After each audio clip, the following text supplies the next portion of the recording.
Hello, this is Jack Jackson back again with some more basics of vectors.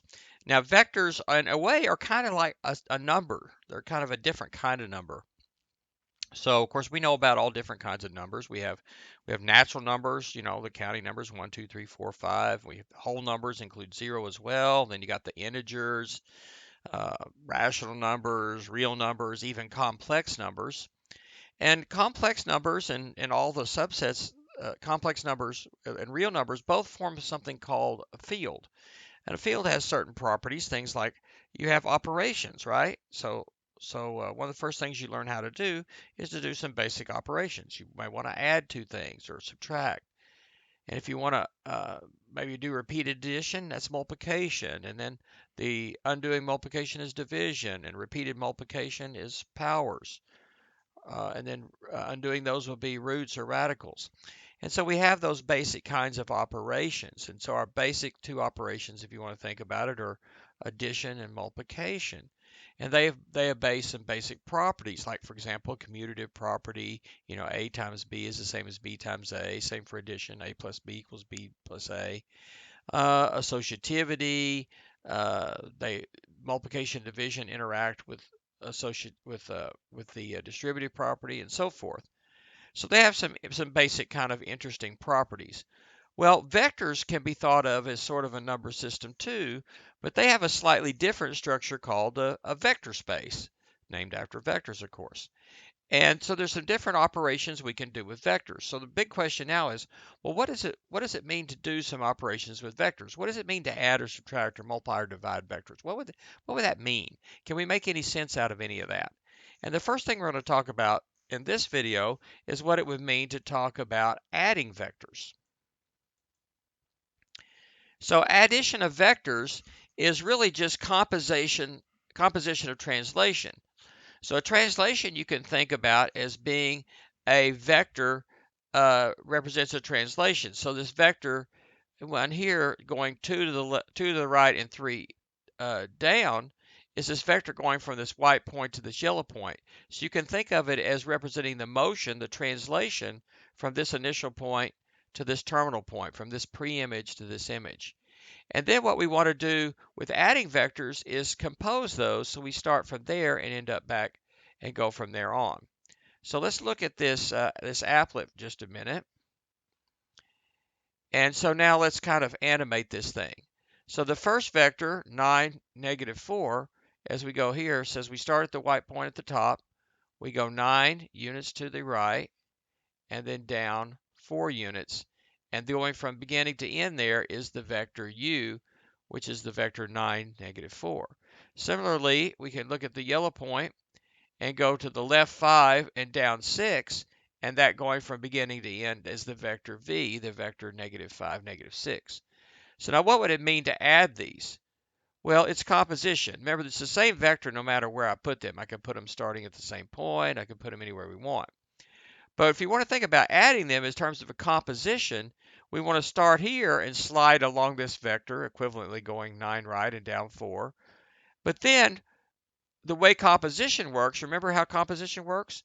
A composition of two functions, the output of one step becomes the input for the next step. It's like a little assembly line. One person's finished product is the next one's raw materials.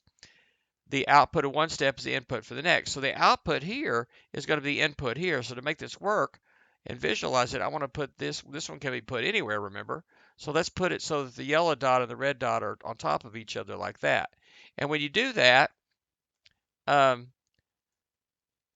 way this applet is set up, some more stuff shows up here, which is kind of nice. And now we can actually talk about adding these. So what are we doing? We're going right 9 and down 4, or sliding along this vector, and then from there we go left 5 and down 6, or in other words, slide along this vector. So we start here, the white point up here. We slide down this vector to here at the yellow point. That's our intermediate output from the first vector, input for the next one in terms of a translation. And then we slide down that to get the final output down here. The ultimate version of this is that we start up here at the white point and we sort of take the straight distance down to it. It is like that is our resulting vector. And so we can see that. So here's adding the vectors together. You put them tip to tail. Now let's look at what happens with the components. Okay, so let's kind of count this. Now every little grid line is one apart here, and it really doesn't matter where we start. We're going 9 units to the right and 4 down and so forth. Well, if you look, this final one here, we went 1, 2, 3, 4 to the right, and 1, 2, 3, 4, 5, 6, 7, 8, 9, 10 down. 4 to the right and 10 down. So this vector u plus v is 4, negative 10. What would have been an easier way to do that? Well, think about it here. If we go 9 to the right and then we go back to the left 5, the ultimate thing is we go 4 to the right. You can find that by just adding the 9 and the negative 5. And going down, look what we went down 4 and then ultimately went down 6 more for a total of going down 10. We just add those two together. So the easiest way to do this is just to add the corresponding components. So here's another one. 2, negative 3, negative 7 to 8. And you can see what we're doing ultimately is just add the 2 and the negative 7 to get negative 5, and the negative 3 and 8 to get 5, and see that the ultimate thing is we went what? The final resulting vector, that label should be on this vector right here, is what?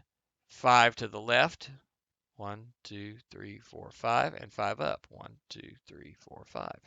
That's this vector right here, which is u plus v. So we went from here down to here, back up to there, or basically went from here to here.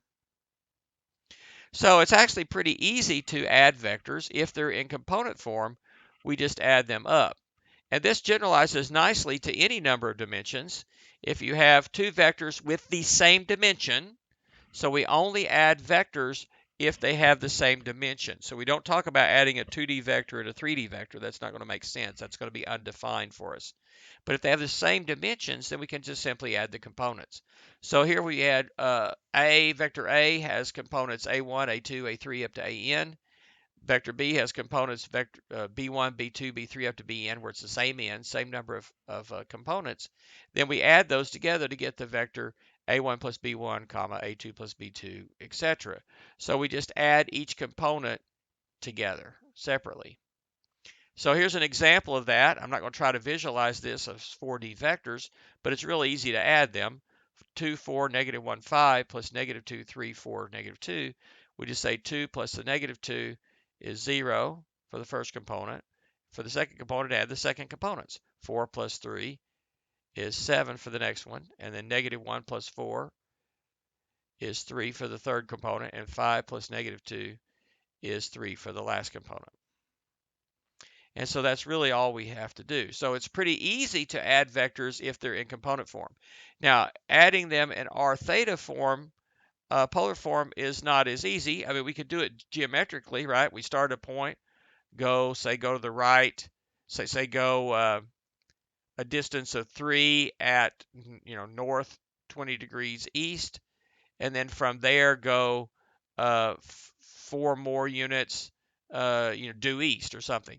And we could draw that out and draw out the resulting vector and then maybe measure with a protractor the angle. We could use law of cosines to kind of figure out, or law of sines and law of cosines to solve that triangle for the missing links and angles. But another way to add it would be to take it from r's and theta's polar coordinates, basically polar form, and convert it to the rectangular x and y coordinates, and then or x, y, and z coordinates if you have three dimensions. Add the components together and then go back and find the magnitude and direction of the resulting vector if we want. So it's a little more complicated to do it if it's not already in component form, but of course you could still do that.